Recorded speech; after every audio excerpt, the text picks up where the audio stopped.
माल कितना भी हो उठाना तो पड़ेगा ही। अब मना करेंगे तो कोई और उठा लेगा। साहब, इसमें आपका फायदा है, हमारा फायदा है, सभी का फायदा है। पर ओवरलोडेड ट्रक चलाने में खतरा भी तो कितना है। एक्सीडेंट का डर नहीं लगता? अब इतना ओवरलोडेड ट्रक इतनी स्पीड से चलेगा तो कुछ भी हो सकता है। कोई ट्रक के नीचे आ सकता है। भाई साहब, अब जिंदगी और मौत एक ट्रक ड्राइवर के हाथ में थोड़ी है। वो तो सब किस्मत का खेल है। हाँ, फिर भी एक्सीडेंट हो गया तो क्या, हिट एंड रन? हाईवे पर ये सब होते रहता है साहब, पर हम लोग रुकते नहीं है। रुकेंगे तो खुद अपनी जान जाएगी। पब्लिक के हाथों फंसेगा कौन? और पुलिस? साहब, बताया ना, हिट एंड रन, एक्सीडेंट, सबको पता है ऐसा होता है। अब पुलिस एक एक्सीडेंट केस में अपना टाइम थोड़ी न बर्बाद करेगी। केस फाइल करेगी और फाइल में ही रहेगी। फाइल दब जाएगी और दब दब के सड़ जाएगी। किस्सा खत्म।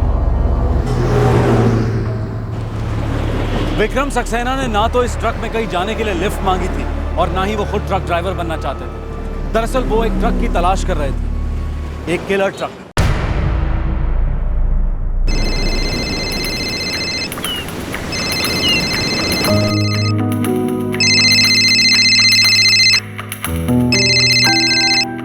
सॉरी प्राची, वो कुछ मेल कर रहा था। आप आ कब रहे हैं? अरे बोला तो था परसों। परसों? पर आपने तो कहा था कि कल शाम तक यहाँ आ जाएंगे। सॉरी, शायद डेट की वजह से कुछ गड़बड़ हो गया, लेकिन परसों तक पक्का आ जाऊंगा। आपके विपिन भैया बहुत नाराज होंगे आपसे। अरे भैया भाभी को तुम संभाल लो ना, एक दो जरूरी असाइनमेंट्स है, इन्हें बीच में छोड़ के नहीं आ सकता। अच्छा, आदित्य आ गया? हाँ, वो शाम तक यहाँ पहुँच रहा है। तो टेंशन मत लो, वो सब कुछ संभाल लेगा। देखिए, मुझे कुछ नहीं सुनना। परसों शाम तक आप मुझे यहाँ चाहिए, बस। हाँ, आ जाऊंगा, ट्रस्ट मी। अच्छा, अब काम करने दो, नहीं तो परसों का तरसों हो जाएगा। हाँ हाँ ठीक है। Bye, love you. मम्मा मम्मा मम्मा मम्मा, क्या कहा पापा ने? परसों शाम तक आ जाएंगे। ये पापा भी ना। अच्छा चलो देखो, बताओ मेरी मेहंदी कैसी है? बहुत सुंदर।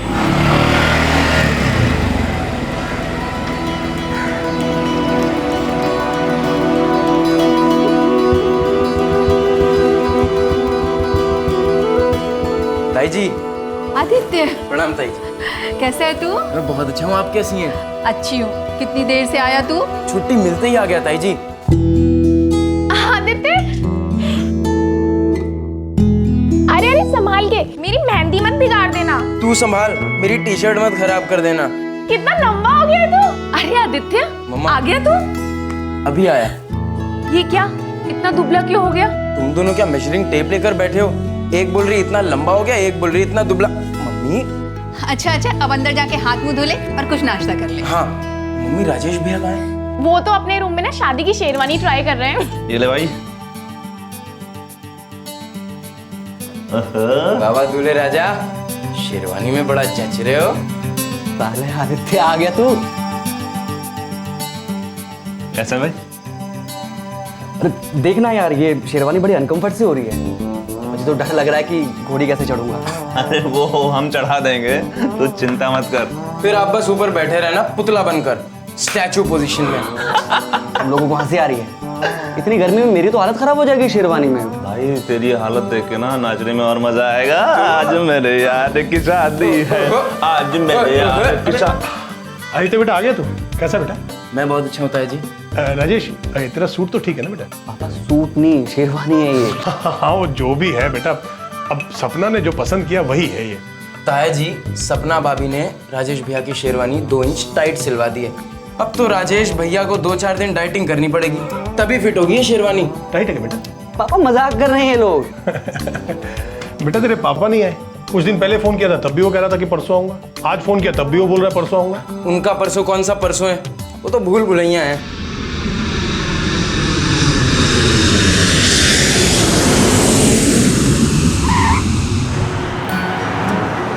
तू सच में बहुत पतला हो गया। पापा, अब आप भी मत शुरू हो जाओ। स्विमिंग कैसी चल रही है तेरी? ठीक ठाक। ठीक ठाक मतलब? पापा, मैं नेशनल डिफेंस एकेडमी में अप्लाई करने की सोच रहा हूँ। आर्मी ज्वाइन करना चाहता हूँ। दैट्स वेरी गुड, लेकिन स्विमिंग मत छोड़ना। तुम नेशनल लेवल तक पहुंच चुके हो, इंटरनेशनल लेवल तक नहीं जाना चाहते? हाँ पापा, लेकिन मैं एनडीए ज्वाइन करना चाहता हूँ। दैट्स वेरी नाइस, लेकिन स्विमिंग को निग्लेक्ट मत करो। तुम स्विमिंग में बहुत अच्छे हो, और फिर आर्मी में तो स्विमिंग चैंपियंस को भी सिलेक्ट करते हैं। 17 साल के आदित्य की आंखों में कई सपने थे। वो सपने जो उसने अपने लिए देखे थे, उसके माता पिता ने भी उसके लिए कई सपने देख रखे थे। वो अपने कजन राजेश की शादी में आया हुआ था। पूरा परिवार शादी की खुशियों में मशगूल था। राजेश की बारात निकल चुकी थी। दिन था 14 मई 2009।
विक्रम जी, आपके बेटे की हालत बहुत खराब है, जल्दी आइए। आदित्य,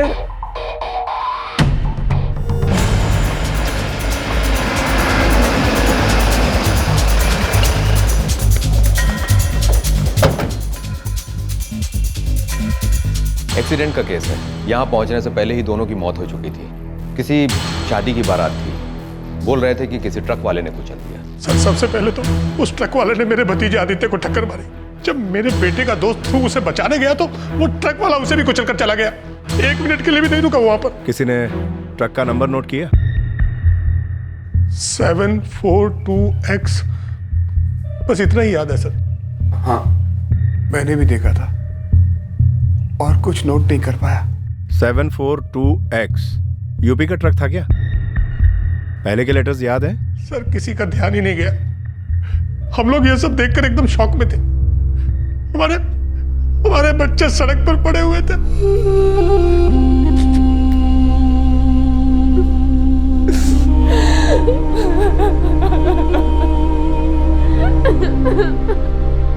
ओम अनादिनिधिनो देव शंख चक्र गदाधरः अक्षैव पुण्डरीकाक्षः प्रेतमोक्षी प्रदुर्भवः मृत्युंजय महादेव त्राहि मां शरणागतं जन्म मृत्यु जरा व्याधि पीड़िते कर्म बंधने।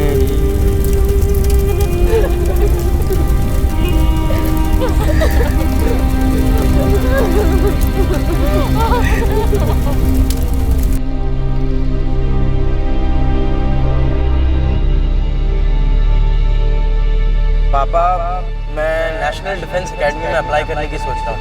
आर्मी ज्वाइन करना चाहता हूँ।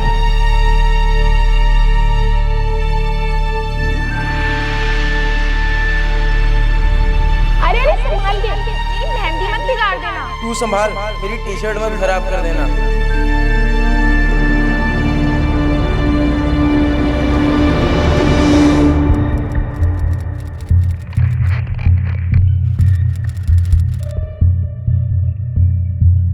देखिए, हमने हिट एंड रन का केस फाइल कर दिया, लेकिन हम अभी तक ट्रक को ट्रेस नहीं कर पाए।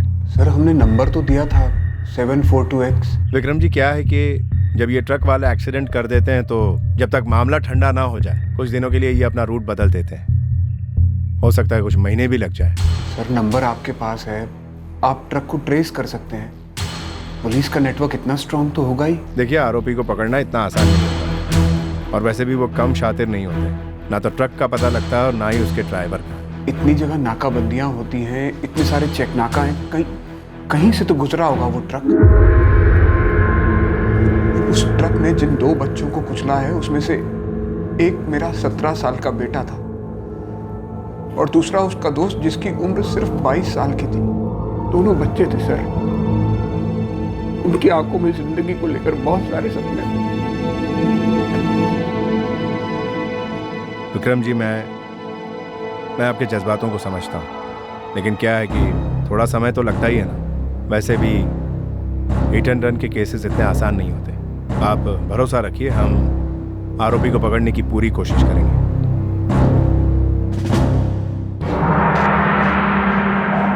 हमने एफआईआर दर्ज कर ली है। पर आपने तो हिट एंड रन का केस लिखा है।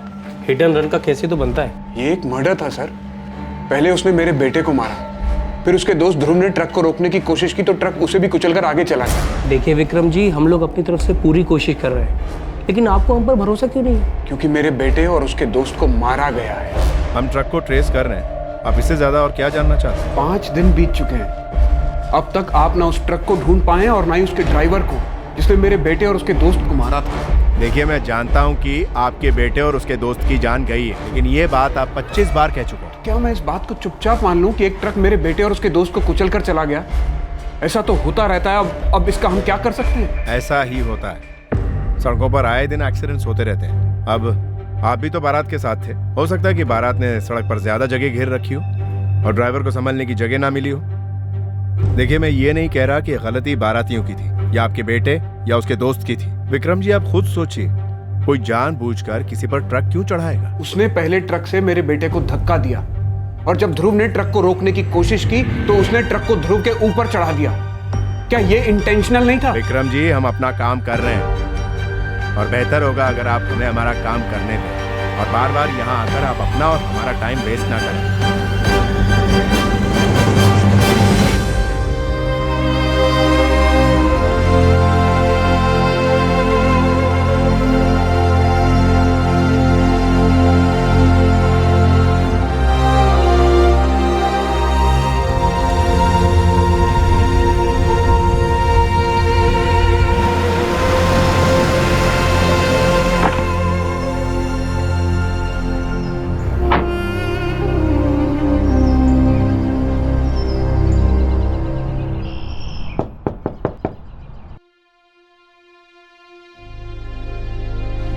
सिद्धेश जी, आदित्य मेरा इकलौता बेटा था और ध्रुव आपका। हम दोनों ही समझ सकते हैं कि हमने क्या खोया है। मैं जानता हूं कि ध्रुव आप दोनों का सहारा था, आप दोनों का ख्याल रखता था। मैं और मेरे बड़े भाई विपिन दुख की इस घड़ी में आपके साथ हैं। आपको कभी भी किसी भी चीज की कोई भी जरूरत हो तो आप बेझिझक कहिएगा। हमारे बीच कोई रिश्ता नहीं है तो क्या हुआ, इस गम में तो हम दोनों एक साथ शामिल हैं।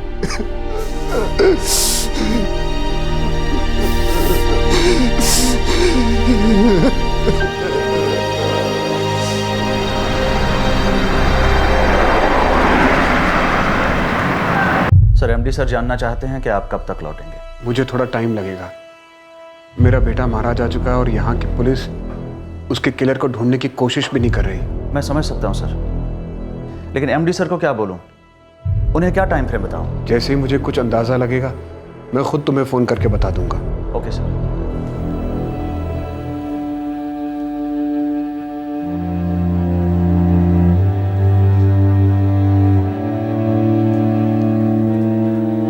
विक्रम, मैं जानता हूं कि तुम पर क्या बीत रही है, लेकिन मैं अब चाहता हूं कि तुम काम पर लौट जाओ। भाई सब सही कह रहे हैं। हम सब इस तरह टूट गए तो कोई किसी को संभाल नहीं पाएगा। कोई मेरे बेटे को कुचल कर चला जाए और मैं चुपचाप ऐसे ही बैठा रहूं। पुलिस का कहना है कि वो अपना काम कर रही है। कुछ नहीं कर रहे वो लोग। पुलिस की जो भी डेवलपमेंट्स होंगी मैं उन्हें फॉलो अप करता रहूंगा। भैया पुलिस कुछ नहीं करेगी। मैं जानता हूँ विक्रम, लेकिन अब हमारे यहाँ के कायदे कानून ही ऐसे हैं तो अब इससे ज्यादा और क्या कर सकते हैं? मैं उस ट्रक को और ट्रक ड्राइवर को ढूंढूंगा जिसने मेरे बेटे की जान ली, उसके दोस्त की जान ली। हाँ भाई साहब, उस ड्राइवर को ढूंढना ही होगा। वो ऐसे कैसे दो लोगों को कुचल के जा सकता है? ऐसा कैसे हो सकता है कि उसे रोड पर इतने सारे लोग ही नहीं दिखे और उसने अपने ट्रक को कंट्रोल ही नहीं किया? I will find him. Vikram Saxena ने खुद ही उस ट्रक ड्राइवर की तलाश शुरू कर दी। उन्हें उस ट्रक और उसके ड्राइवर का पता लगाना ही था। उन्हें अंदाजा भी नहीं था कि उनकी ये तलाश उन्हें कहां ले जाने वाली है। उन्हें पता नहीं था कि उनका सामना एक ऐसे करप्ट सिस्टम से होने वाला है जहां हर गैर कानूनी काम को बहुत ही लापरवाही के साथ नजरअंदाज किया जा रहा था।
इधर आसपास कोई कंस्ट्रक्शन साइट है क्या?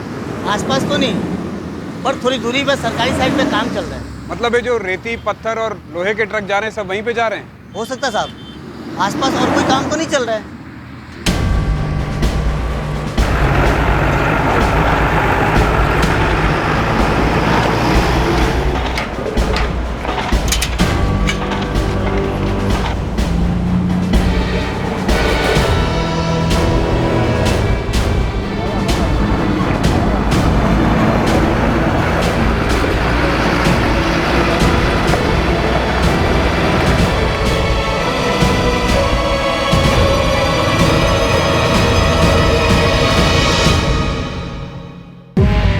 विक्रम तू क्या कर रहा है? भाई साहब, मुझे डिस्ट्रिक्ट मजिस्ट्रेट का विजिटिंग कार्ड चाहिए। देखिए मुझे पता है कि आप उन्हें बहुत अच्छे से जानते हैं। आपके पास उनका विजिटिंग कार्ड तो होगा ही।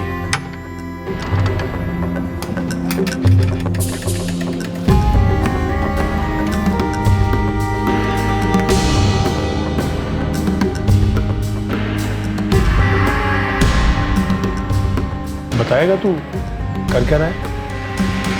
मैं उस ट्रक को और ट्रक ड्राइवर को ढूंढना चाहता हूं।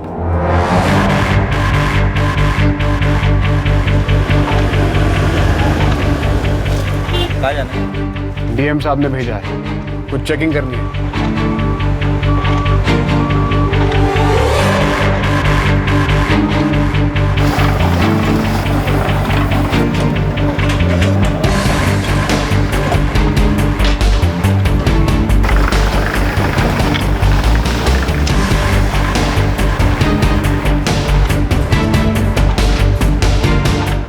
नहीं सर, ट्रक वालों से हमारा कोई कॉन्ट्रैक्ट नहीं होता। मटेरियल सप्लायर ही उन्हें कॉन्ट्रैक्ट पर रखता है और कुछ ट्रक्स को रोज के काम के हिसाब से किराए पर रखा जाता है। रिकॉर्ड्स कहाँ हैं? ट्रक्स के आने का कोई तो रिकॉर्ड होता होगा ना? हाँ सर, कौन सा माल आया उसके हिसाब से रिकॉर्ड रखा जाता है। मुझे वो रिकॉर्ड्स देखने हैं। एक मिनट सर।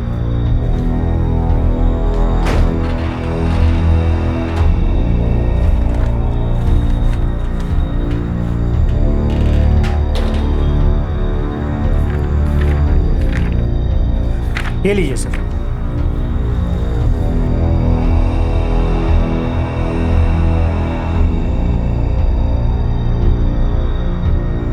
क्या हुआ सर, कुछ गड़बड़ हो गई क्या? नहीं बस रूटीन चेकिंग है।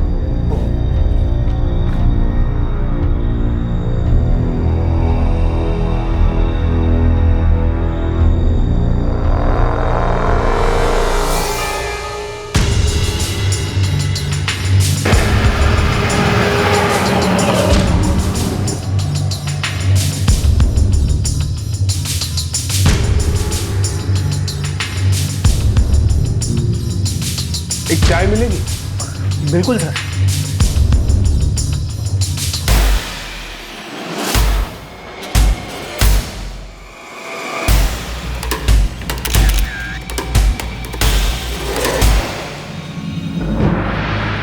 ये लीजिए सर।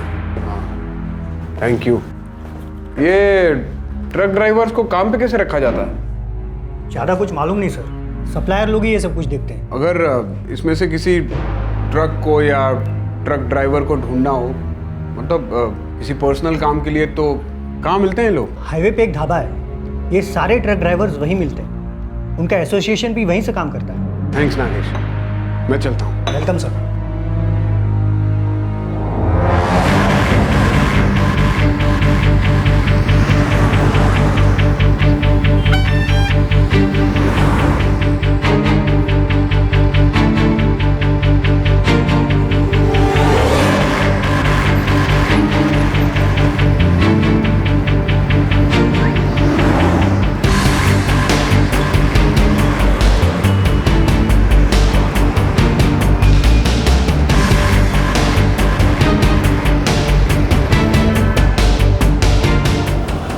मनोहर गुप्ता?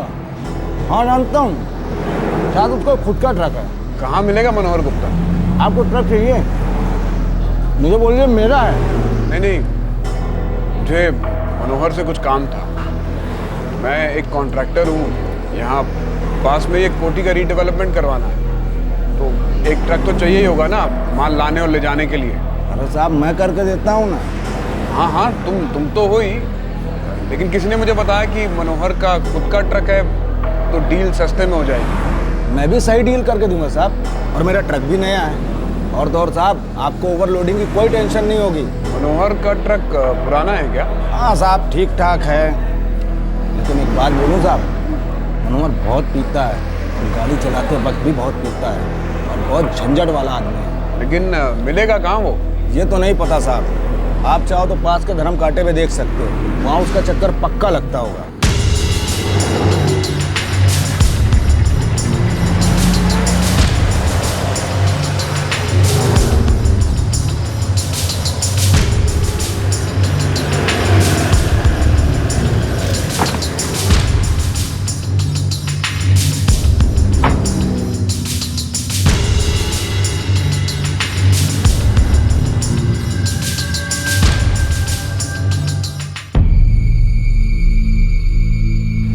बैठिए बैठिए ना। ए गोपी, एक चाय लेके आना और बढ़िया वाले बिस्किट भी। साहब, क्या बात है साहब? ऐसी कौन सी गलती हो गई इस गरीब आदमी से? नहीं चौबे, ऐसी कोई बात नहीं है, रूटीन चेकिंग है, रसीदों के रिकॉर्ड देखने हैं। साहब, आपस में मिल बैठ के सुलझा लेते हैं ना। वो भी कर लेंगे। एक बार रसीदें देख लूं? जी बिल्कुल।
लीजिए चौबे, 6 टायर वाले ट्रक में 30 टन का सामान अलाउड किया हुआ है, ये तो गलत है ना?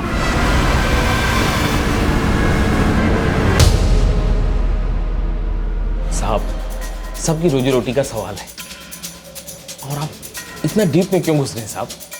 आप तो चाय पीजिए, और कुछ मंगवाऊं आपके लिए? एक पैकेट सिगरेट मिलेगी? अरे क्या साहब, एक तो खातिरदारी करने का मौका दे रहे हैं और पैसा देकर पाप में गिरा रहे हैं।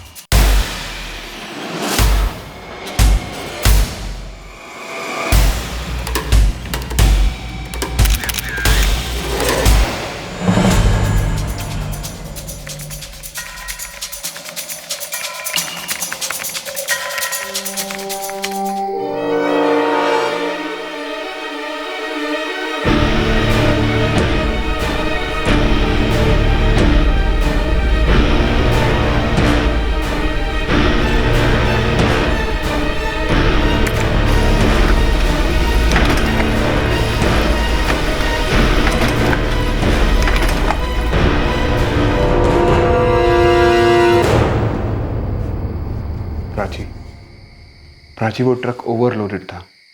कैपेसिटी से 3 गुना ज्यादा सामान था उसमें। वो ड्राइवर चाहता तो भी एक्सीडेंट को रोक नहीं सकता था वो। विक्रम, हमने अपना बेटा खो दिया है, तो अब इस सब से क्या होगा? एक बार अपनी हालत तो देखिए। मैं अब आपको खोना नहीं चाहती विक्रम। प्लीज, रागिनी की खातिर मेरे लिए आप बस कीजिए।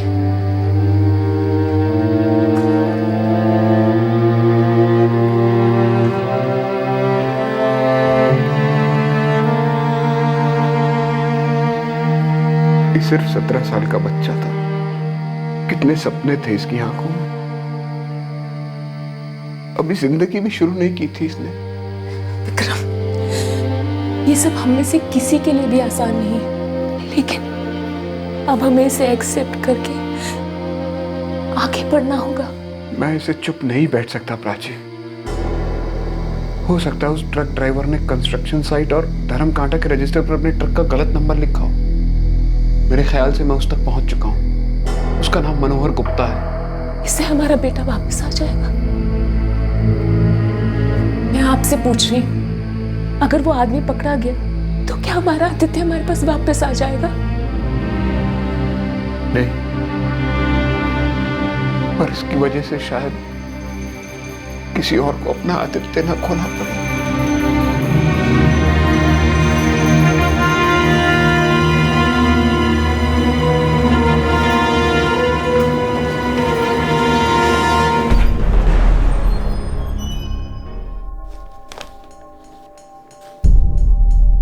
पर आपने और आपके भाई ने जो नंबर बताया था वो 742X था। हो सकता है हमसे कोई गलती हुई हो, या फिर उस ट्रक वाले ने कंस्ट्रक्शन साइट पर जानबूझकर गलत नंबर डाला हो। मिस्टर विक्रम सक्सेना, आप क्यों हमें हमारा काम नहीं करने देते? आप क्यों बार बार नई थियरी लेकर यहाँ आ जाते हैं? और हो सकता है आप किसी गलत आदमी के पीछे पड़े हो सकता है मैं गलत हूं, लेकिन आप पता तो कीजिए, आप साबित तो कीजिए कि मैं गलत हूं। हो सकता है इसी तरह से असली गुनाहगार हाथ लग जाए। ठीक है, हम ढूंढ लेंगे अपने तरीके से, लेकिन आप इस सब से दूर ही रहिए। और वैसे भी आप पुलिस की कार्रवाई में दखलंदाजी कर रहे हैं। मैं मिडिल ईस्ट में नौकरी करता हूं। मैं अब तक वापस ज्वाइन नहीं कर पाया हूं, क्योंकि मैं उस आदमी को पकड़ना चाहता हूं जिसने बड़ी ही बेरहमी से मेरे बेटे और उसके दोस्त का खून कर दिया, और वो अब भी आजाद घूम रहा है। आप उसे मौका दे रहे हैं कहीं और ऐसे ही एक्सीडेंट करने का। हो सकता है इससे पहले भी इसी तरह से कई सारी जानें गई हूं। अब वापस जाकर अपनी नौकरी कीजिए और मुझे मेरी करने दीजिए। और अगर आपको लगता है कि आप हमारा काम हमसे बेहतर कर सकते हैं, then do it at your own risk. अपने बेटे की मौत का दुख सीने पर उठाए विक्रम सक्सेना ने उस ड्राइवर को ढूंढना अपना मिशन बना लिया। इस दौरान उन्हें पता चला कि इस एक्सीडेंट केस की छानबीन करने में किसी को कोई दिलचस्पी नहीं है। उन्हें यह भी पता चला कि हर तरफ कानून की धज्जियां उड़ाई जा रही थी, और वो भी अथॉरिटीज की नाक के नीचे। विक्रम सक्सेना की बात सुनने को कोई राजी नहीं था, लेकिन वो हार मानने वाले नहीं थे। क्या साहब, आप रोज चक्कर लगाते हो और कोई गाड़ी तो उठाते नहीं हो। मैं पहले सब कुछ ठीक से देख लेना चाहता हूँ, फिर तय करूंगा। अब आपको तो केवल मनोहर गुप्ता का ट्रक चाहिए, और वो पिछले 2 हफ्तों से इधर आया ही नहीं। कहाँ मिलेगा वो? ऐसा क्या सुन लिया आपने मनोहर गुप्ता के बारे में?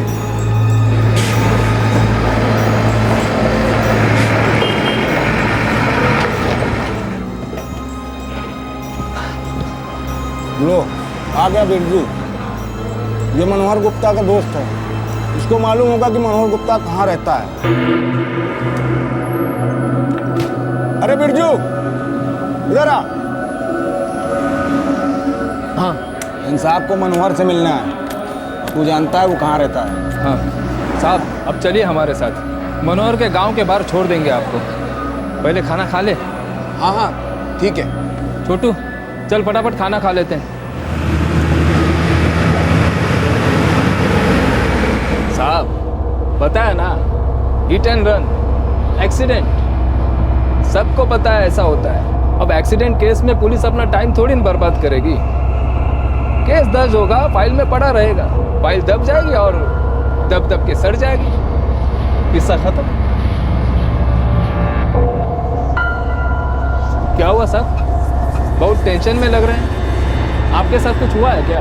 नहीं, मैं तो सोच रहा था कि इतना वेट, इतने टन, ओवरलोडिंग, डर नहीं लगता पकड़े गए तो?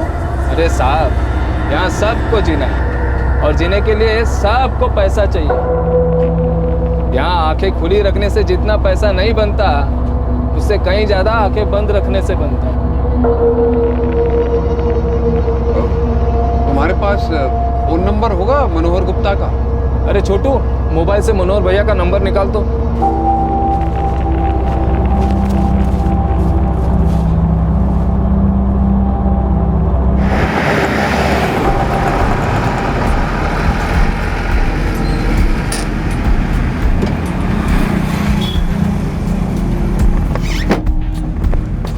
थैंक्स बिरजू।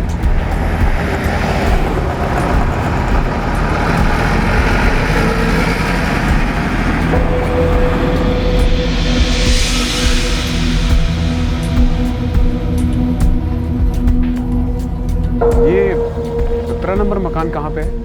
उधर दूसरी गली में। थैंक्स। आपको मनोहर के घर जाना है?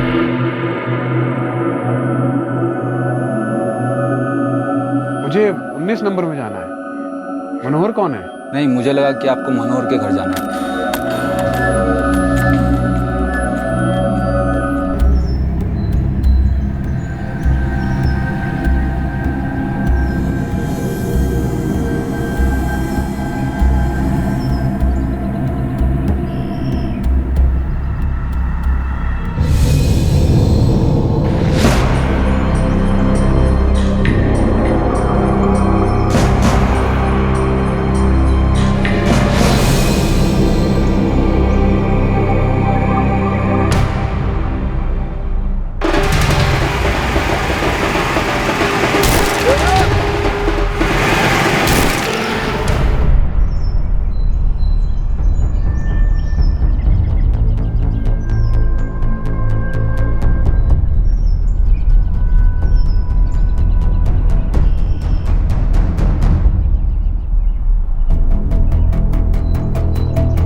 पहले ही आपसे पूछा था कि मनोहर के घर जाना है क्या, तो आपने मना कर दिया था।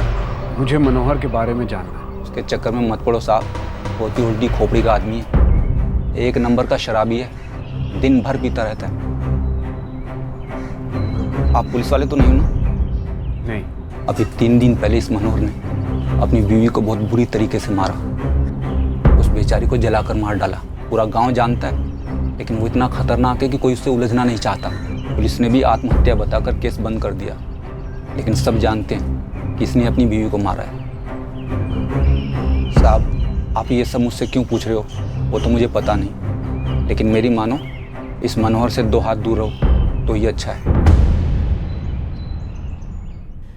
44468989। Okay, thank you. ये नंबर वाइटल कम्युनिकेशन सर्विसेज का ही है। थैंक्स। क्या मैं पूछ सकती हूँ विक्रम, आप क्या कर रहे हैं? मुझे वाइटल कम्युनिकेशन सर्विसेज में कोई टॉप लेवल का कांटेक्ट चाहिए, दिलवा सकती हो? विक्रम पापा, हमें डर लग रहा है, आप समझते क्यों नहीं? अगर आपको कुछ हो गया तो? रागिनी, डरने की कोई बात नहीं है, कुछ नहीं होगा मुझे। मैं सिर्फ इतना चाहता हूँ कि आदित्य और ध्रुव का खूनी पकड़ा जाए। पुलिस कुछ कर नहीं रही है और आप। रागिनी, तुम लोग मेरी बात ध्यान से सुनो। हमारे आसपास कितने गैर कानूनी धंधे होते हैं, लेकिन हम लोग अपनी लाइफ में इतने बिजी रहते हैं कि हमें कुछ पता ही नहीं चलता, because it does not make any difference to us. लेकिन जब उन्हीं वजहों से हमारा कोई अपना मारा जाता है, तब हमें एहसास होता है कि हमें कुछ करना चाहिए था, बहुत पहले ही।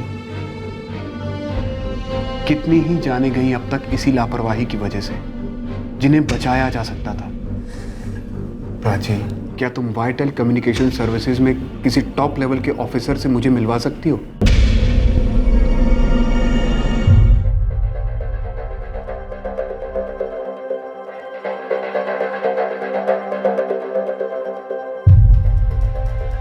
Mister Saxena, you may go in. Last cabin from the left.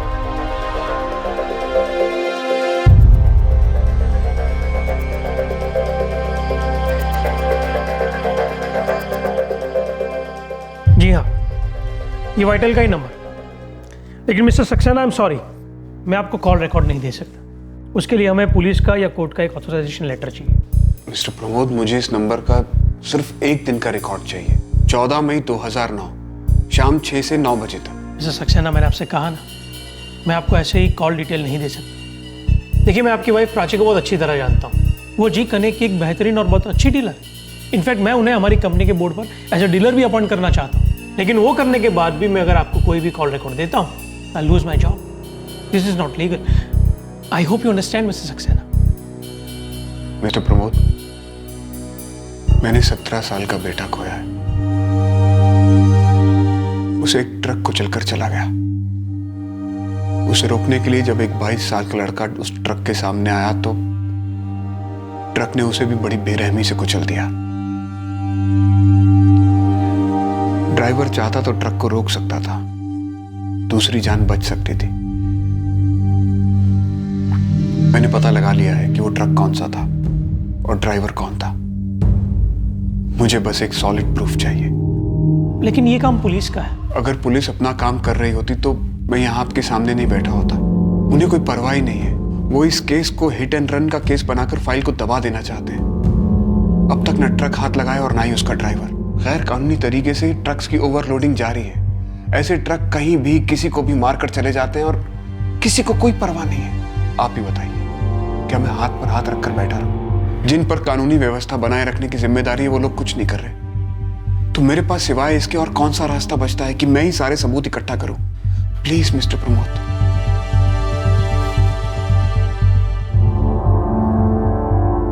ठीक, आप परसों आ जाइए। Come day after tomorrow, I will see what I can do. Thank you mister Pramod.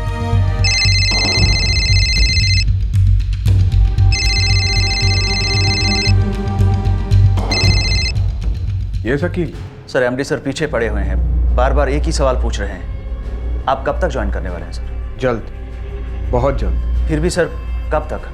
हफ्ता या 15 दिन। सर एमडी सर पूछ रहे हैं। वकील, मैं बहुत जल्द ज्वाइन कर लूंगा। फिलहाल मैं इतना ही कह सकता हूँ, प्लीज।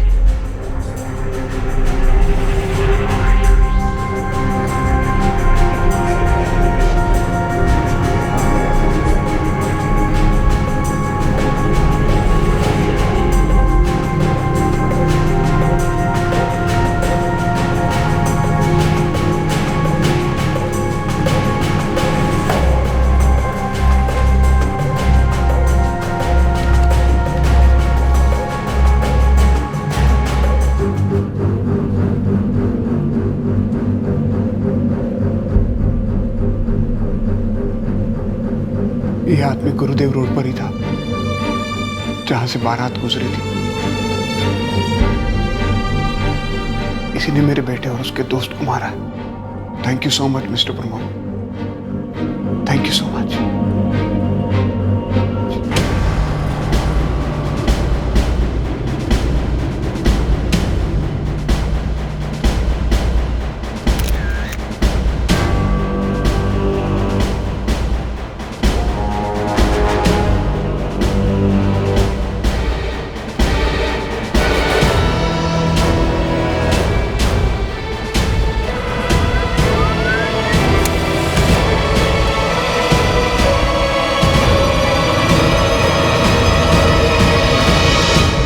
मैंने आदित्य और ध्रुव के किलर को ढूंढ लिया है।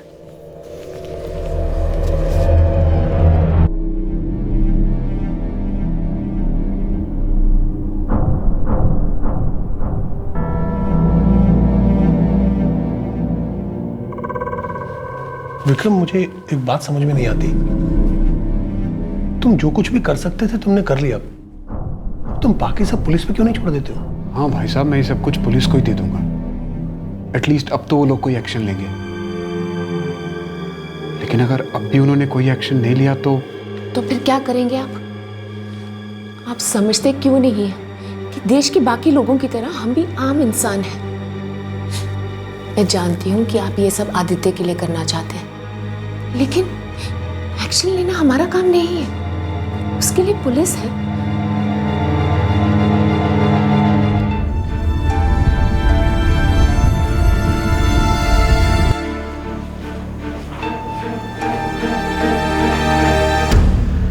सर, ये ट्रक मनोहर के घर के बाहर पार्क्ड है। ये है वो ड्राइवर मनोहर गुप्ता। उसने कंस्ट्रक्शन साइट पर अपने ट्रक का गलत नंबर लिखवाया। उसने धर्म कांटा के ऑफिस में भी ऐसा ही किया। उसके ट्रक में 30 टन कंस्ट्रक्शन मटेरियल था। वो 6 पहिए वाला ट्रक है। उसमें मैक्सिमम 9 टन वेट अलाउड है, हर पहिए के हिसाब से 1.5 टन। ये 9 नवंबर 2005 सुप्रीम कोर्ट के ऑर्डर के अनुसार ट्रकों की ओवरलोडिंग बैन हो चुकी है। ऐसा करना गैर कानूनी है, इसलिए ऐसे ट्रक को पकड़ना और उस पर कानूनी कार्रवाई करना आपकी जिम्मेदारी है। और ये सर, ये है मनोहर गुप्ता का फोन नंबर 4447689889। ये वाइटल कम्युनिकेशन सर्विसेज का नंबर है और ये है उस नंबर का कॉल रिकॉर्ड। इससे साफ पता चलता है कि वारदात के वक्त वो ट्रक गुरुदेव रोड पर ही था, जहां पर एक्सीडेंट हुआ, जिसमें मेरा बेटा आदित्य और उसका दोस्त ध्रुव मारे गए।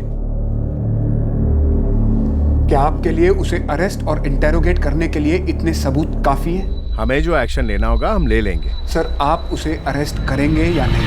मैंने आपसे कहा ना, जो एक्शन लेना जरूरी होगा हम ले लेंगे, बाकी आप सब हम पर छोड़ दीजिए।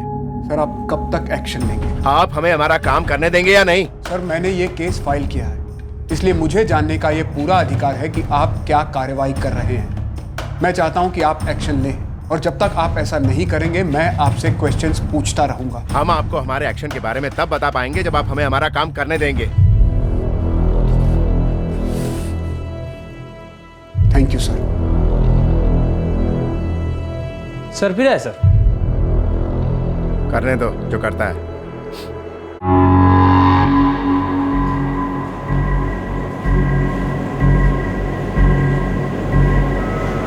मुझे आपको सारी डिटेल्स दिए हुए 2 दिन बीत चुके हैं। देखिए, इस सब में थोड़ा समय लगता है। पर क्यों? उस हादसे को हुए 2 हफ्ते हो गए, तब से आपने कुछ नहीं किया। सारे सबूत मैंने इकट्ठे किए, आपको ला कर दिए, उसे भी 2 दिन हो गए। फिर आपको एक्शन लेने के लिए और टाइम क्यों चाहिए? अब हमारे पास सिर्फ आपका ही तो केस है नहीं, हमारे पास और भी बहुत से काम है। मतलब मेरी कंप्लेंट आपके लिए इम्पोर्टेंट नहीं है? ये एक छोटा सा पुलिस स्टेशन है और हमारे पास और भी बहुत से केसेस हैं, और आपको पता भी है हमारे पास इतने रिसोर्सेज नहीं है कि हम सारे केस एक साथ इन्वेस्टिगेट कर सकें। रिसोर्सेज नहीं है मतलब? अब देखिए, आपका ये मनोहर गुप्ता, जिसको आप मुजरिम ठहरा रहे हैं, वो पास में तो रहता नहीं। उसे गिरफ्तार करने के लिए हमें उसके घर जाना होगा, और उसके लिए हमारे पास गाड़ी है नहीं।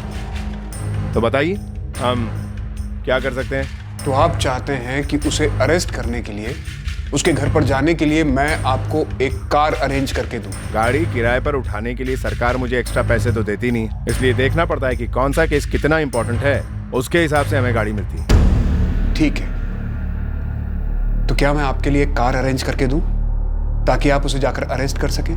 जी जरूर। आपने कंप्लेंट दर्ज की है और आप चाहते हैं कि एक्शन हो। पुलिस ऑफिसर ने कहा कि उनके पास आरोपी को पकड़ने के लिए गाड़ियों की कमी है और विक्रम सक्सेना से गाड़ी का इंतजाम करने के लिए भी कहा।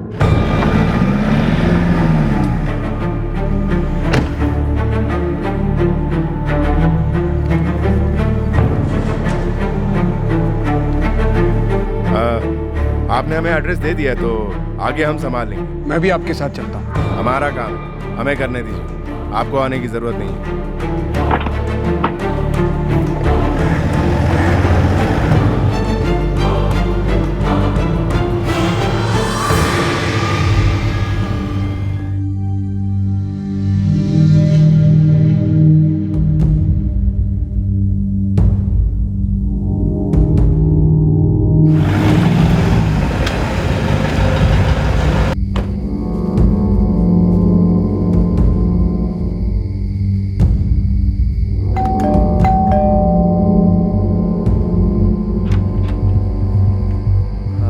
टैक्सी वाला मैडम साहब ने बुलाया था। साहब आपने जो पता दिया था वो लोग तो वहाँ गए ही नहीं। फिर कहाँ गए थे वो लोग?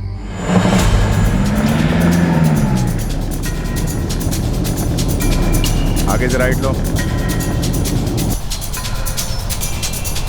पहले इंस्पेक्टर साहब के घर गए, फिर वहाँ से एक रेस्टोरेंट।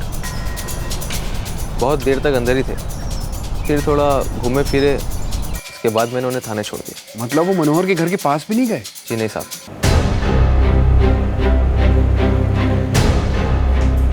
अगर मनोहर गुप्ता घर पर था ही नहीं तो हम क्या कर सकते हैं? आप वहां गए ही नहीं। मैं पिछले 3 दिन से आपको कार अरेंज करके दे रहा हूं। मुझे अच्छे से पता है आप लोग कहां कहां गए थे। आप मनोहर गुप्ता के घर के आसपास तक नहीं गए। देखिए, अगर आपको हम पर भरोसा नहीं है तो आप खुद जाइए, उसे अरेस्ट कीजिए, इंटेरोगेट कीजिए और फिर जो एक्शन लेना है ले लीजिए। एक्शन तो मैं लूंगा और अब आप देखेंगे कि मैं क्या एक्शन लेता हूं।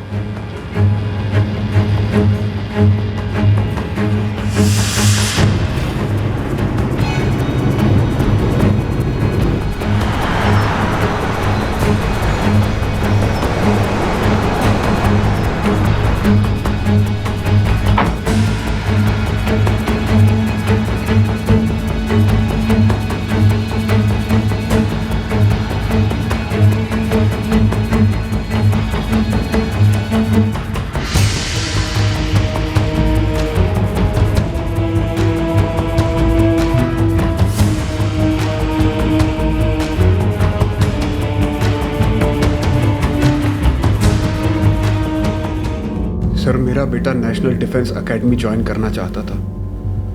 वो आर्मी में जाकर देश की सेवा करना चाहता था। उसका दोस्त ध्रुव अपने माँ बाप का इकलौता बेटा था, अपने माँ बाप का सहारा था वो। और बदले में हमें लॉ एंड ऑर्डर अथॉरिटी से ये मिलता है कि वो सभी इलीगैलिटीज के सामने अपनी आंखें बंद कर लेते हैं। एक मर्डर के केस को हिट एंड रन का केस बताकर उस केस को क्लोज करना चाहते हैं। देखिए, मुझे उस ऑफिसर से बात करने दीजिए। सर, बेहतर होगा कि आप उससे बात करें, क्योंकि अगर अब भी कोई एक्शन नहीं लिया गया तो मैं सारे सबूत लेकर मीडिया के पास जाऊंगा, और अगर तब भी कुछ नहीं हुआ तो भूख हड़ताल पर बैठूंगा। मैं अपने बेटे को न्याय दिलाने के लिए जमीन और आसमान को एक कर दूंगा, ये मेरा वादा है। देखिए, मुझे कंसर्न ऑफिसर से बात करने दीजिए, ये पता करने दीजिए कि कार्रवाई क्यों नहीं हो रही है। Thank you sir, thank you very much.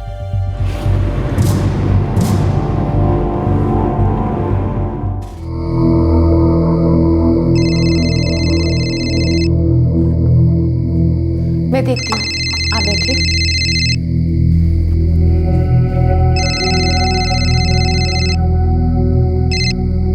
Hello. बेटा तो गया, अब किसको खोना चाहते हैं? कौन बात कर रहे हैं?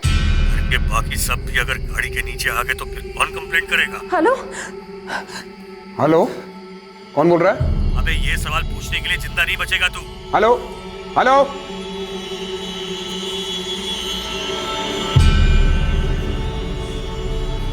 इस सब से क्या हासिल होगा, बता सकते हैं आप?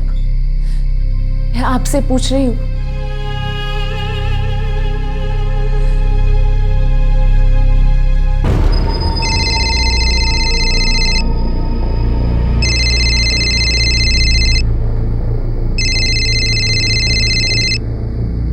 हेलो हेलो, देखो तुम बोल कौन रहे हो? Hello,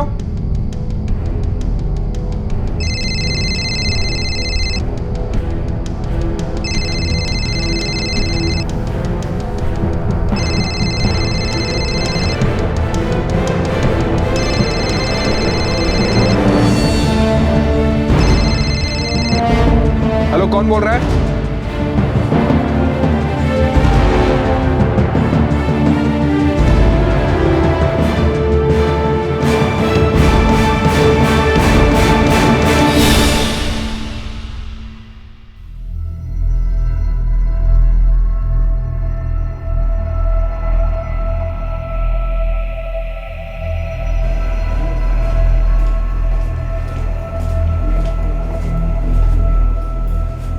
triple 4322।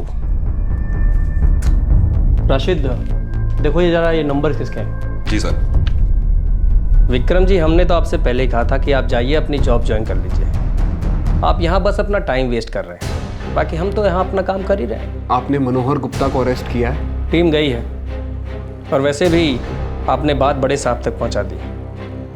मैं तो आपसे कहूँगा कि आप जैसे पढ़े लिखे और शरीफ लोगों के लिए सब करना इतना सेफ नहीं है। आपने अपना बेटा खोया है, बहुत बुरा हुआ है आपके साथ, और भगवान करे किसी के साथ भी ऐसा ना हो, पर जो हो गया है उसे भूल जाइए। मैं भी यही चाहता हूँ, किसी को भी अपना बेटा ऐसे ना खोना पड़े।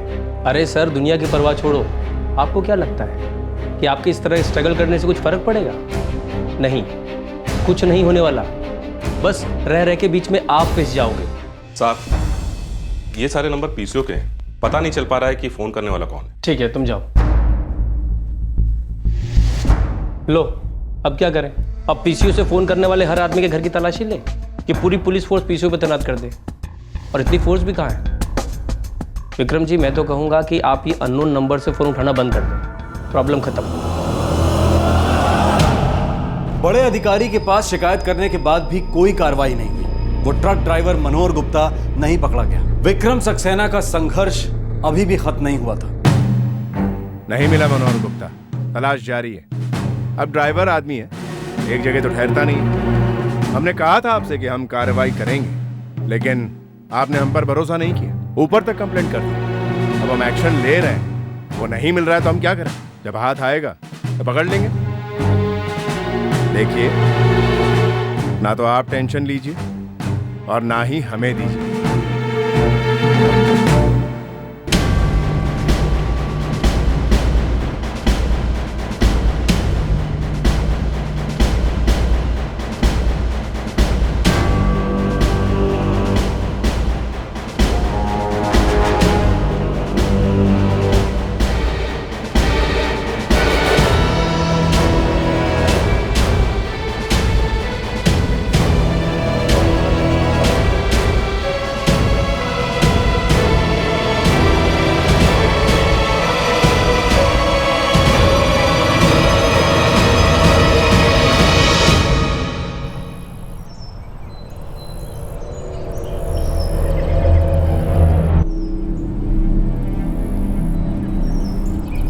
मैं विक्रम सक्सेना बोल रहा हूँ। हाँ बोलिए सक्सेना साहब, आप कौन सा नया सबूत लगा आपके हाथ? मनोहर गुप्ता थोड़ी देर में एक साइट पर डिलीवरी देने जाने वाला है, बिन्नौर बाईपास के लेफ्ट वाले रोड पर। कुछ ही देर में वो यहाँ से गुजरेगा। आपको कैसे पता? मुझे पता है। आप उसे अरेस्ट करेंगे या फिर मैं एसपी साहब को कॉल करके बोलूँ कि मैं प्रेस को यहाँ बुलाकर धरने पर बैठ रहा हूँ?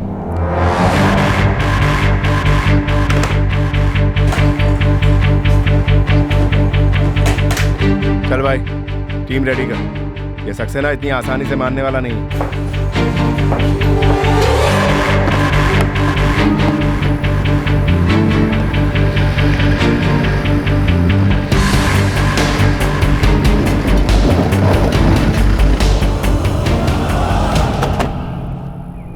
क्या विक्रम जी, कहाँ है आपका मनोहर गुप्ता?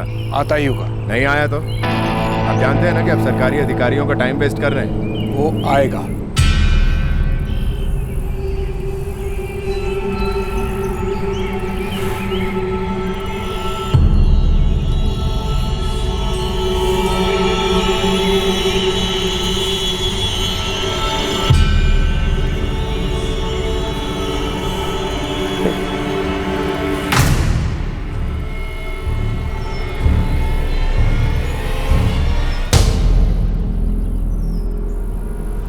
मुझे लगता है वही है।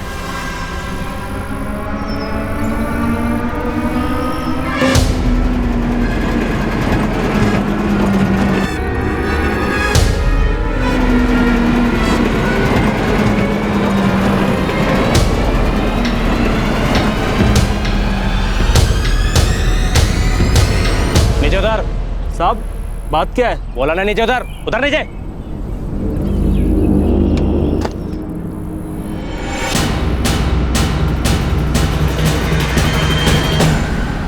आखिर वो ट्रक ड्राइवर मनोहर गुप्ता पकड़ा गया और उसका ट्रक भी हिरासत में ले लिया गया। पर अब भी कार्यवाही की गाड़ी के पहिए बहुत धीमी रफ्तार से चल रहे हैं।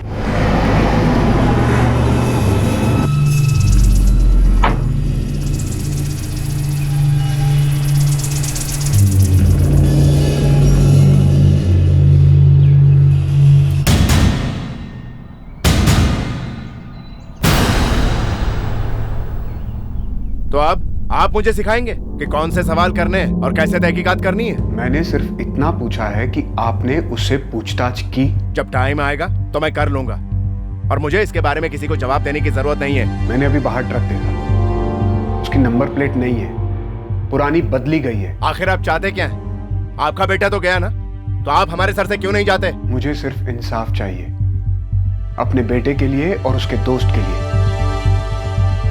ये ओवरलोडिंग, इसे जो अनदेखा करने का एटीट्यूड है, इस पर रोक लगानी होगी और मैं लड़ूंगा। इस एटीट्यूड को बदल के रहूंगा। आप अभी भी देख सकते हैं बाहर जो ट्रक खड़ा है वो ओवरलोडेड है। क्या आपने इस बात को अपनी रिपोर्ट में लिया है? सक्सेना साहब, आप हद पार कर रहे हैं। मैं आपसे सीधा सवाल कर रहा हूं। आपने ओवरलोडिंग को रिपोर्ट किया है? आपने उससे पूछताछ की है? आपने उस पर चार्जेस लगाए?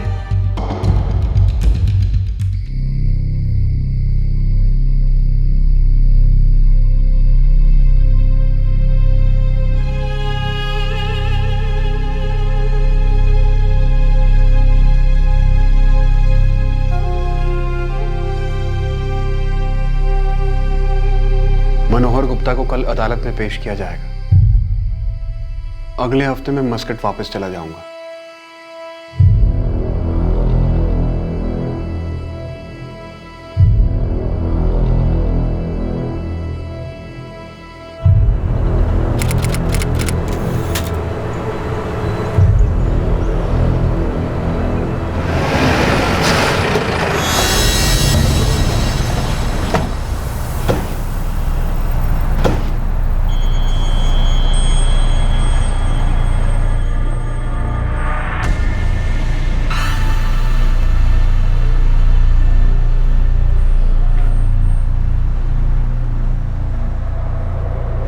सर अभी अपनी सुनवाई का टाइम नहीं आया है।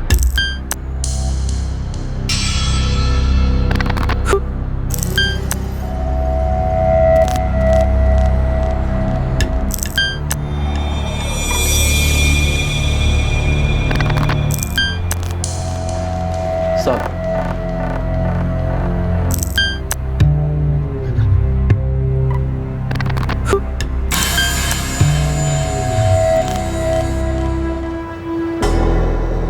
आपको कोई गलत फहमी हुई साहब। उस रात उस रास्ते पर हम थे ही नहीं साहब। 6 महीने हो गए साहब, हम उस रास्ते से गए नहीं। झूठ बोल रहे हो तुम। तुमने कंस्ट्रक्शन साइट पर और धर्म कांटे पर अपने ट्रक का गलत नंबर लिखा था, वो भी जानबूझकर। सब गरीब आदमी है साहब, ट्रक चला के अपनी रोजी रोटी कमाते हैं साहब। आप हमारे पीछे क्यों पड़े साहब? तुमने मेरे बेटे को मारा है। वो सिर्फ 17 साल का था, उसके दोस्त को भी। तुम गाड़ी रोक सकते थे, लेकिन तुमने उसके ऊपर भी गाड़ी चला दी। तुम खूनी हो। नहीं साहब, हमने किसी को नहीं मारा साहब। आपको जरूर कोई गलतफहमी हुई है साहब। नंबर प्लेट पुरानी से नई कर देने से तुम बच नहीं पाओगे। तुम गुनहगार हो और तुम्हें सजा दिलवाने के लिए मैं अंत तक लड़ूंगा। सर, मेरे क्लाइंट मिस्टर मनोहर गुप्ता निर्दोष हैं। एक्सीडेंट जहाँ पे हुआ वहाँ पे उनका ट्रक मौजूद ही नहीं था। जो भी सबूत आपके सामने रखे गए हैं, कंस्ट्रक्शन साइट का रिपोर्ट हो, धर्म कांटे का रिपोर्ट हो, उसमें जिस ट्रक का नंबर है वो ट्रक मेरे क्लाइंट का नहीं है। वो मनोहर शायद कोई और हो सकता है।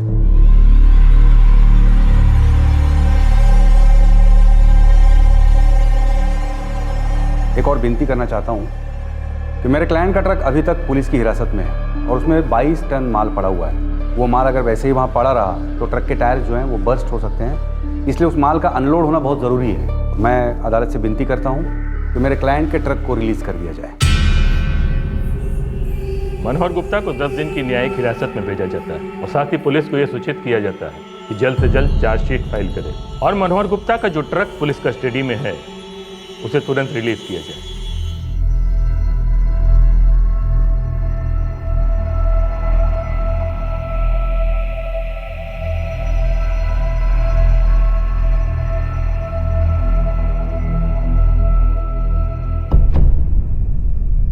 डियर सर, मैं समझ नहीं पा रहा हूं कि कोर्ट ने उस ट्रक को रिलीज कैसे किया, जबकि सन 2005 के सुप्रीम कोर्ट के ऑर्डर के हिसाब से ऐसे ट्रक को और उसमें रखे मटेरियल को कानून के हिसाब से कॉन्फिस्केट कर लेना चाहिए था। सर, मैं आपको इस बारे में भी बताना चाहता हूं कि पूरे डिस्ट्रिक्ट में खुलेआम ट्रक्स की ओवरलोडिंग जारी है। उस पर कोई पाबंदी नहीं है, कोई भी रोक नहीं है। सभी अधिकारी ये सब जानने के बावजूद कोई भी एक्शन नहीं लेना चाहते हैं। मैं आपसे रिक्वेस्ट करता हूं कि आप सुप्रीम कोर्ट के ऑर्डर के हिसाब से जो भी जरूरी हो वो एक्शन लें। डियर सर, मैं एक बार पहले भी आपके पास इंस्पेक्टर सचिन जोशी के बारे में शिकायत लेकर आया था। सर, मैं आपको बताना चाहता हूं कि मेरे बेटे आदित्य और उसके फ्रेंड ध्रुव की डेथ जिस तरह से हुई उसकी छानबीन ठीक तरह से नहीं की गई है। ऐसा लगता है जैसे इंस्पेक्टर साहब इस केस की इन्वेस्टिगेशन को आगे बढ़ाने में इंटरेस्टेड हैं ही नहीं। सर, मैं आपसे रिक्वेस्ट करता हूं, आप इस मामले में जल्द से जल्द कार्रवाई करें।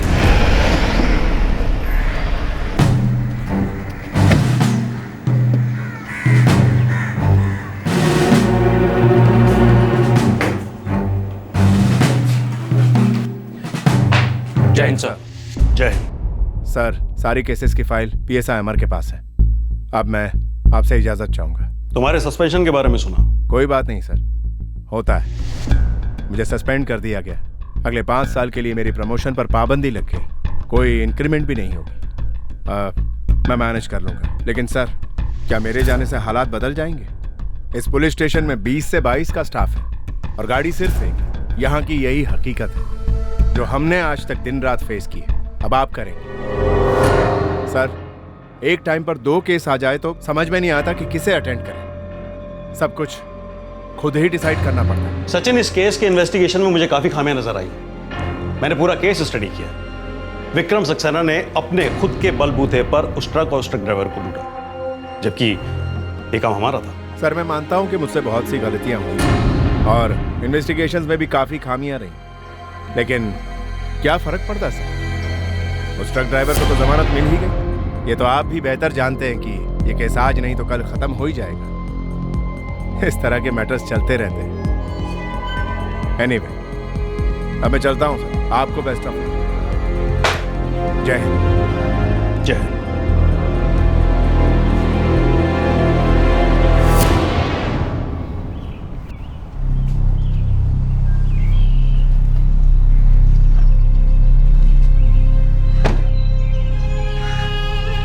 भाई साहब, अगली सुनवाई 1 महीने बाद है। मैं वापस आऊंगा। मैंने रागिनी से कहा है कि वो फॉलो अप करती रहे। जो कुछ भी हुआ बहुत बुरा हुआ। अब हम चाहे जो कुछ भी कर लें, लेकिन हमारा आदित्य वापस तो नहीं आएगा ना।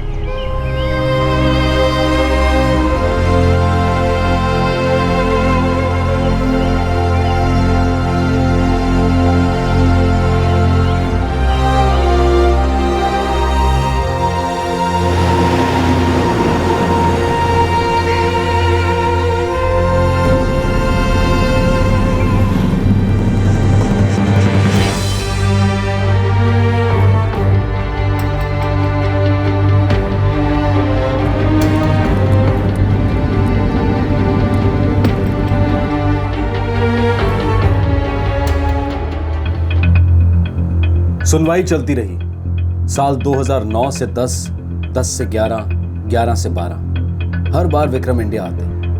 उन्होंने अपनी नौकरी तक बदल ली थी, पर सुनवाई थी कि खत्म ही नहीं हो रही थी। कभी मनोहर गुप्ता अदालत में नहीं आता, कभी उसका वकील। अदालत में केस चलता ही रहा। अब विक्रम की ये लड़ाई सिर्फ अपने बेटे आदित्य और उसके दोस्त ध्रुव के इंसाफ के लिए नहीं थी। अब उनकी ये लड़ाई पूरे सिस्टम के खिलाफ थी। एक ऐसे सिस्टम के खिलाफ जहां गैर कानूनी काम खुलेआम हो रहे थे। एक ऐसे सिस्टम के खिलाफ जो पूरी तरह से करप्ट हो चुका था। विक्रम और उनके भाई विपिन ध्रुव के माता पिता का सहारा बन गए थे। एक माँ और एक बहन ने हालात को एक्सेप्ट करके खामोशी से जीना सीख लिया था। वो अब भी दुखी थी, पर जीना भी जरूरी था। एक तरफ बेटे और भाई को खोने का दर्द, तो दूसरी तरफ एक पति और पिता के इस संघर्ष की फिक्र।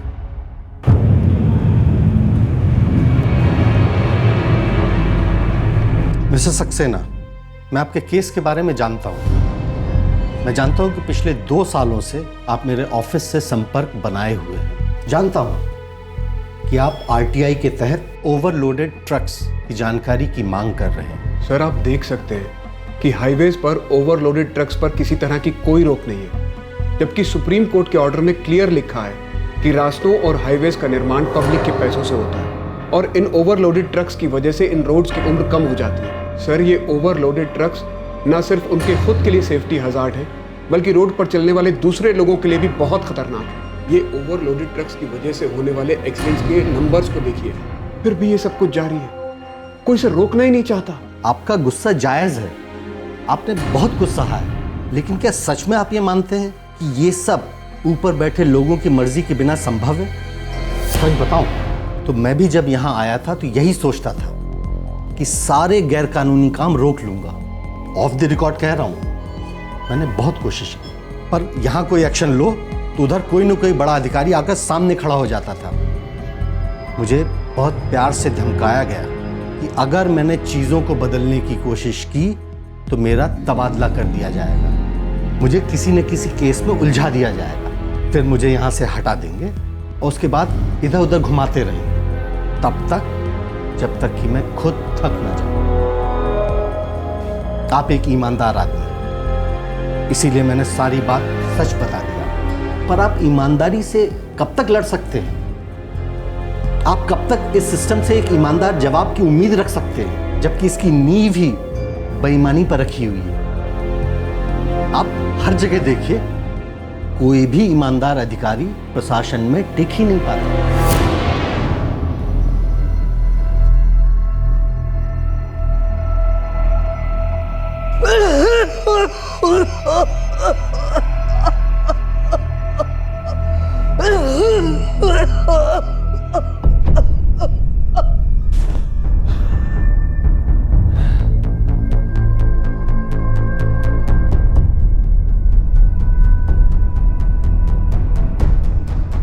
सर, मेरे क्लाइंट मिस्टर मनोहर गुप्ता की मौत हो चुकी है। कोर्ट से मैं रिक्वेस्ट करता हूं कि अब ये केस बंद कर दिया जाए।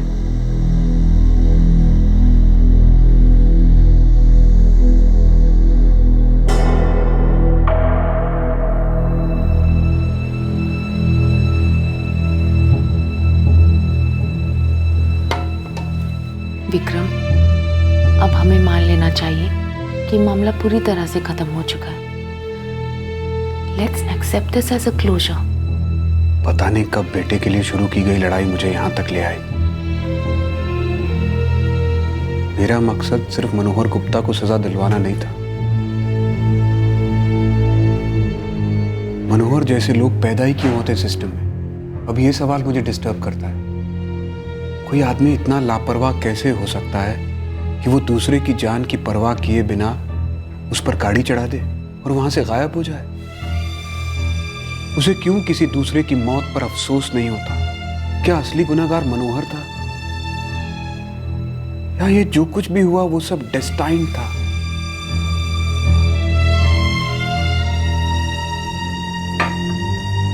Prachi, bad governance, corrupt administration, ये सब कुछ तो डेस्टिनी नहीं हो सकता ना। हमें ऐसी सरकार मिलती है क्योंकि हम उसी के लायक हैं, क्योंकि हम कोई सवाल ही नहीं उठाते। हम पर हो रही हर नाइंसाफी को हम नजरअंदाज करते चले जाते हैं, तो यही सब कुछ तो मिलेगा ना हमें। मैं गुस्सा हूं, मैं बहुत गुस्सा हूं कि मैंने अपना बेटा और उसके दोस्त को ऐसी गवर्नमेंट की वजह से खो दिया। अगर मुझे सच पता ना होता तो शायद मैंने भी एक्सेप्ट कर लिया होता। Ignorance is not bliss Prachi. Ignorance bliss कैसे हो सकता है? उस ट्रक ड्राइवर ने मुझसे कहा था। कि आंखें खोल के जितने पैसे मिलते हैं उससे ज्यादा पैसा आंखें बंद करके बना सकते हैं। और आंखें सिर्फ करप्ट एडमिनिस्ट्रेशन की बंद नहीं, हम आम आदमियों की भी आंखें बंद। आंख बंद, कान बंद, होठ बंद।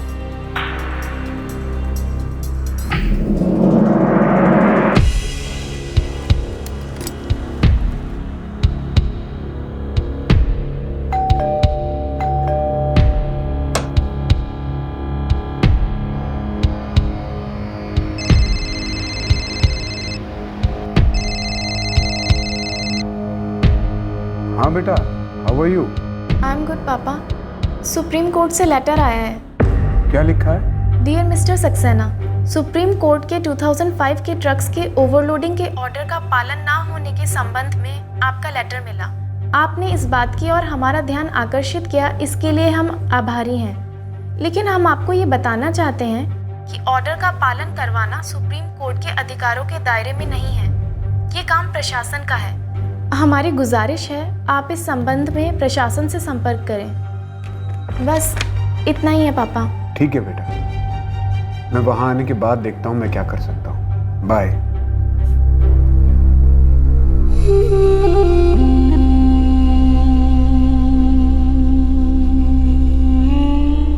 विक्रम सक्सेना की लड़ाई अब भी जारी है। वो अब भी ट्रक की ओवरलोडिंग में चल रही धांधली की जानकारी इकट्ठा करते रहते हैं। वो तस्वीरों और आरटीआई के जरिए डॉक्यूमेंट्री एविडेंस कलेक्ट कर रहे हैं, बिना रुके, बिना थमे। वो एक पब्लिक इंटरेस्ट लिटिगेशन दायर करने के बारे में भी सोच रहे हैं। हजारों किलोमीटर लंबे रास्ते बनाने में करोड़ों रुपए खर्च होता है। ये आम आदमी का पैसा है। और इन रास्तों की उम्र इसलिए भी कम होती है क्योंकि इन पर ओवरलोडेड ट्रक्स और वो ट्रक्स जिनकी रोड पर चलने की उम्र बीत चुकी है, बिना रोक टोक के चलते रहते हैं। और रोड पर सफर करने वालों की जान को इनसे खतरा बना रहता है। हाईवे पर पास से गुजरते माल से लदे ट्रक को देखकर लोग तस्वीरें लेते हैं और उन्हें सोशल वेबसाइट्स पर डालते हैं इस कमेंट के साथ, ये मेरा इंडिया। पर क्या कभी सोचा है कि इस तरह से चलने देने के लिए कितना पैसा खिलाया जाता है?